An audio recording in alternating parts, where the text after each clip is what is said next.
हमारे साथ ज्योति जी हैं और ये यहाँ जो विस्थापित पाकिस्तानी हिंदू और विश्व हिंदू परिषद से ज्योति जी हैं।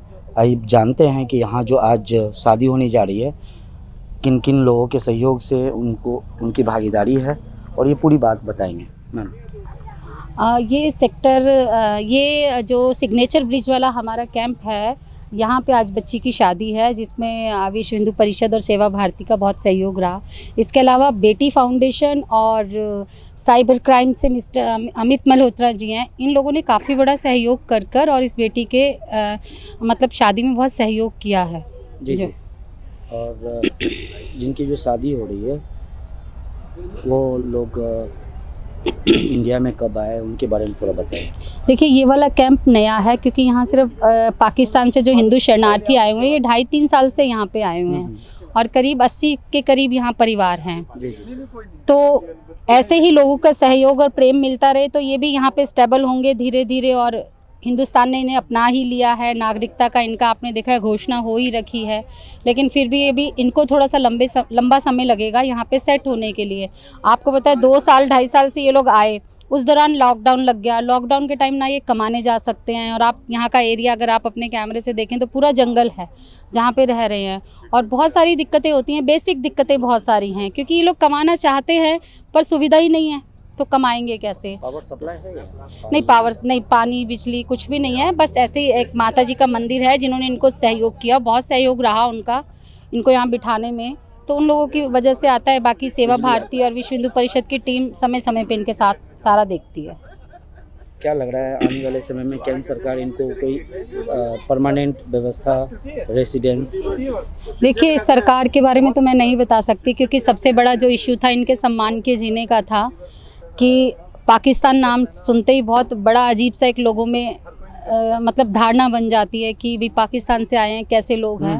तो सरकार का ये बहुत बड़ा सहयोग रहा कि जो पुराने आए हुए हैं उन लोगों को नागरिकता का प्रावधान कर रहे हैं ताकि यहाँ पे रहें और हक से रहें और सम्मान से जी पाएँ। यहाँ की जो सुविधाएं हैं, यहाँ की जो योजनाएं हैं जो यहाँ के आम नागरिक को मिलती हैं वो इन लोगों को भी मिले।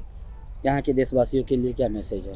बस यही है कि इन जैसे लोगों को जो अपने हिंदू भाई हैं, इन लोगों के लिए हमें सारा तन मन धन से सहयोग करना चाहिए।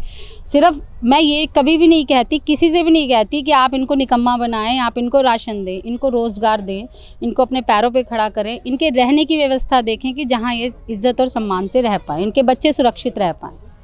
हमारे साथ ज्योति जी थी जो पूरी जानकारी आप तक रखी और विस्थापित हिंदुओं के लिए। और हम अब नए सदस्य की ओर चलते हैं, बलवीर जी हैं, उनसे। नमस्कार, हमारे साथ बलवीर साहब हैं और लगातार मैंने इनके साथ कई बार विस्थापित हिंदू जो पाकिस्तान से इंडिया हैं और उनके लिए मैंने इनको दिल्ली के शहर से इस जंगलों में आते हुए कई बार मैं भी इनके साथ आया हूँ और मौका मुझे कई बार शादी में आने को मिला और मैं यहाँ आकर इन लोगों के बीच बैठा, यहाँ के खाना खाए, काफ़ी अलग था। और यहाँ के कुछ इन्होंने धार्मिक गाने भी हिंदू धर्म के गाए, मैंने उसे भी रिकॉर्ड किया है। आज फिर बलवीर साहब हमको साथ लेकर इस यहाँ जो आज शादी है उसमें लेके आए हैं और हम भाग्यशाली हैं, इसमें हम भाग ले रहे हैं और जानते हैं कि यहाँ की पूरी व्यवस्था के बारे में। सर नमस्कार। नमस्कार। ऐसा है कि ये पाकिस्तान से, सिंध प्रांत से आए हुए विस्थापित हिंदू हैं। पाकिस्तान में जो इस्लामिक अत्याचार होते हैं उससे त्रस्त होकर अपने धर्म को बचाने की खातिर ये समाज यहाँ पर आया है और ये पीड़ित समाज है, गरीब है, लेकिन अपने धर्म के प्रति पूरी तरह वफादार है। पाकिस्तान में इनके साथ हर प्रकार का धार्मिक अत्याचार किया जाता था और इनके साथ जो है माता बहनों के साथ भी दुर्व्यवहार किया जाता था। तो वहाँ की जो व्यवस्था है, राजनीतिक व्यवस्थाएं पाकिस्तान की इस प्रकार की हैं, वो सारी की सारी जो है हिंदुओं के खिलाफ है और जो भी मुसलमान नहीं है उसके खिलाफ वहाँ पर जो है हर प्रकार का अन्याय अत्याचार होता है, लेकिन किसी को वहाँ न्याय नहीं मिलता। तो ये समाज, हिंदू समाज सिंध में जो बचा हुआ था 25-30 लाख की संख्या में है, तो उसमें से धीरे धीरे करके ये पूरे भारत में आना चाहते हैं अपने धर्म की रक्षा के लिए, अपनी बहन बेटियों की इज्जत की रक्षा के लिए। तो इसी कारण से मैं जो हिंदू जागरण मंच का कार्यकर्ता हूँ, संघ का स्वयंसेवक हूँ और जो संघ ने हमें जो सिखाया, जो समझ आई है संघ में रहते हुए, उसके कारण से स्वयं इच्छा से, स्वयं भावना से, तो मेरा यह लगभग 2 वर्ष से इन बस्तियों में आना जाना रहता है और इसमें जो भी अपने स्वयंसेवक माध्यम से जो सहयोग बनता है वो यहाँ करते हैं। अब नागरिकता की बात भी सरकार ने साफ कर दी है क्लियर, क्या लग रहा है जल्द से जल्द इन लोग को पूरी व्यवस्था मिलने की संभावना? सरकार ने जो तय किया है, देश के अंदर जो 14 जिले छांटे गए हैं, 14 जिलों को में जो हिंदू रह रहे हैं उनको जो है ये नागरिकता दे रहे हैं। तो मेरा सरकार से ये अनुरोध है कि जो बाकी हिंदू हैं उनकी भी जो जांच करने के बाद जो है उनको भी तुरंत नागरिकता दी जाए और इनके जो है जिससे कि इनको यहाँ की जो नागरिक अधिकार हैं वो प्राप्त हों, इनके जो मानवीय अधिकार हैं वो भी इनको मिलने चाहिए, क्योंकि इनके यहाँ बस्तियों में बिजली पानी भी नहीं है और उसके बिना जो है यहाँ पर बच्चे जो है बीमार होते हैं और पानी जो है इनको दूसरा पी के इनके पेट खराब है, इनको कई चमड़ी रोग हो गए हैं और कई प्रकार के इनको समस्या रहती है। रात को सोना इनके लिए बड़ा मुश्किल है और यहाँ पर जो है क्योंकि जंगल में बैठे हुए हैं और यहाँ पर कई प्रकार के जानवर भी हैं और यहाँ पर हर सप्ताह कोई ना कोई सांप भी निकलता रहता है। तो लेकिन ये है कि ये मारते नहीं हैं, उसको उठा के वे जंगल में दोबारा छोड़ आते हैं। लेकिन इतनी कठिन जीवन में भी ये अपने आप को, इनको गर्व है कि हम हिंदू हैं।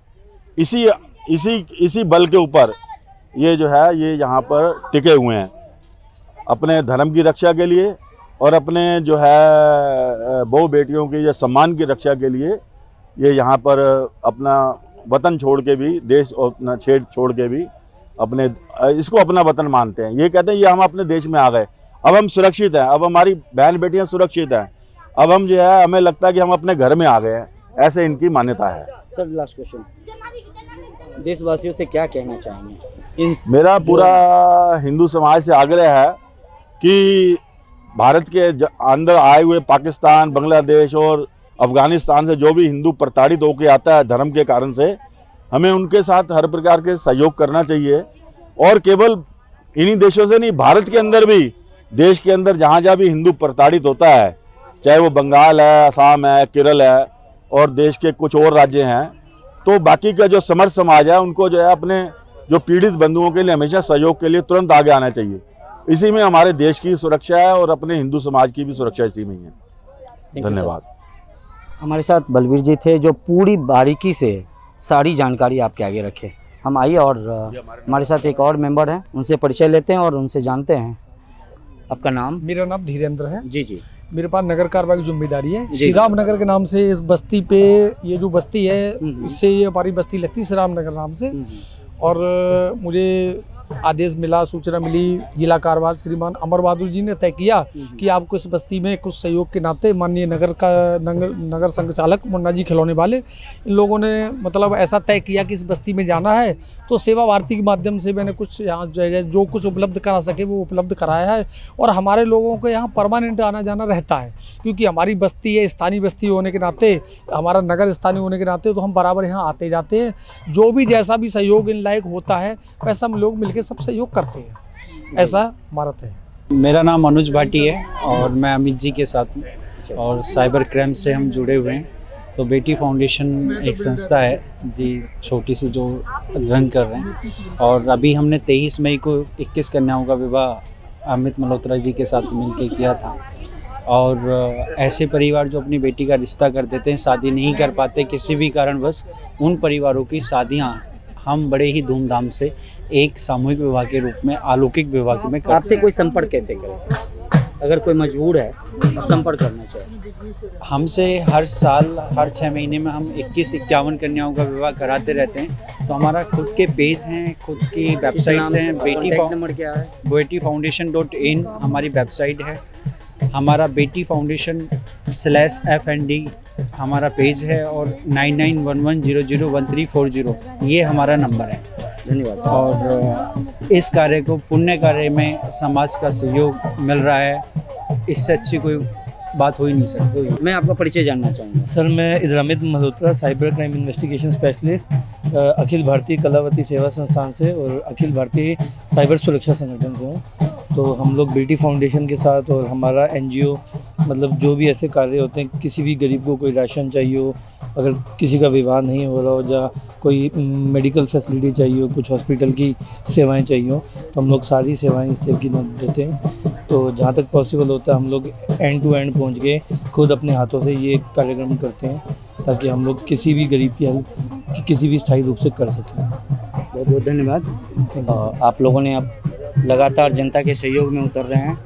हमारे साथ हितेश पोसवाल, खोरा कॉलोनी के स्थानीय निगम पार्षद हैं, और सर से हम आज के इस प्रोग्राम में ये आए हुए हैं यहाँ पे जो हिंदू पाकिस्तान से आए हुए हैं। सर देखिए, सबसे पहले तो आपका परिचय जानना चाहूँगा पूरी। मेरा नाम हितेश पोसवाल है, नीतीश बिल्डर, खोड़ा कॉलोनी। बेटी फाउंडेशन से मैं हूँ। अनुज भाटी जी के साथ में काम कर रहे हैं। निगम पार्षद भी हैं जी, तो एक अलग जिम्मेवारी बन जाती है आपको। अलग बीमारी हो जाती है, जिम्मेवारी होती है जिम्मेवारी। ये बड़े सौभाग्य की बात है। अभी हमने 21 बेटियों की शादी करी थी बेटी फाउंडेशन से, जी जी, संगम पार्क खोड़ा कॉलोनी में। जी जी। और आज हम फिर यहाँ आए हुए हैं। ये पाकिस्तान से हमारे हिंदू भाई आए हुए हैं। बड़े सौभाग्य की बात है कि हम बढ़ चढ़ के इनके साथ में कंधा से कंधा मिला रहे हैं, क्योंकि ये बड़े बेचारे बहुत ही दुख सह के यहाँ आए हुए हैं, और कोशिश करेंगे कि इनके साथ अच्छा हो। बहुत इसी के साथ बहुत बहुत धन्यवाद। देशवासियों को क्या कहना चाहेंगे मैं अपने इन परिवारों के लिए? मैं अपने देशवासियों से यही कहना चाहता हूँ कि इन परिवारों की जितनी भी सुरक्षा, सहायता, जो भी ज़्यादा से ज़्यादा कर सकते हैं, या इनको नागरिकता दिलाने का मुद्दा है, या जो भी है, इनको कहीं पक्के मकान बनाने का है, क्योंकि यहाँ तो इनका गुजर बसर नहीं हो पाएगा। ना बिजली है, ना पानी है, कुछ नहीं है। अब ये कैसे बड़ी जिल्लत भरी ज़िंदगी जी रहे हैं। अब देखो, सोलर पैनल लगा रखा है इन्होंने बेचारों ने लाइट के लिए, क्योंकि आजकल मोबाइल तो सभी के पास है। तो इन्हें बिजली मुहैया हो, पानी हो, इनके बच्चे पढ़ें। एक इंसान की न्याय जरूरी है। हाँ, एक इंसानियत के दायरे में इनको पूरा जो है मान सम्मान मिलना चाहिए, अगर ये भारत में आ गए तो। और इनका तहे दिल से हम वो करते हैं। धन्यवाद। हमारे साथ कई ऐसे सदस्य थे जो इन्होंने बात को रखी। आप काफ़ी सीनियर हैं। हाँ जी। क्या कहेंगे यहाँ के बारे में? ये जो भाई आए हैं हमारे पाकिस्तान से, इनको देख के हमें बड़ी खुशी हुई है। वो इनकी हिम्मत के हौसले की हम जो है वो देते हैं, मतलब इनकी प्रशंसा करते हैं कि उन्होंने इतनी भी कठिन परिस्थितियों में अपने धर्म मार्ग पर ही मतलब दृढ़ रखे, हिंदू को नहीं छोड़ा है। हाँ, हिंदुत्व को नहीं छोड़ा है। और एक उन्होंने उदाहरण पेश किया है, हम लोगों को कठिन से कठिन परिस्थितियों में भी अपने धर्म मार्ग से विमुख नहीं होना चाहिए। हम लोग यहाँ आए हैं इन लोगों का हौसला बढ़ाने के लिए, और हम प्रयास करेंगे अपने क्षेत्र में कि इनको कोई हर दिक्कत ना हो, और जिससे इनको कोई पछतावा ना हो। वेद प्रकाश आर्य, भारतीय जनता पार्टी से हूँ मैं, और जिला परिषद विभाग संयोजक हूँ। तो आप देख रहे थे यहाँ पे कि जो दिल्ली के कई हिस्सों में, खास करके हिंदुस्तान विस्थापित हिंदू जब इंडिया आए हैं, और उनकी नागरिकता एक मांग है। दूसरी सबसे बड़ी चीज़ है कि उनके एक इंसान का जीवन यापन के लिए पानी, बिजली, रोजगार, आवास, बहुत सारी चीज़ें ऐसी हैं जो उनकी ज़रूरत की चीज़ हैं। तो सवाल ये खड़ा होता है कि अब सरकार उनके लिए कितना जल्दी कर पाती है। ये सारे सवाल हैं। आज यहाँ पे एक शादी है, उस पर हम लोग आए हुए थे और देख रहे हैं कि यहाँ कैसी व्यवस्था है, और हम आपको भी ये सारी जानकारी लेकर आए हैं और दिखाएंगे कि ये लोग कैसे जीवन यापन यहाँ करते हैं। मैं रवि नीरज।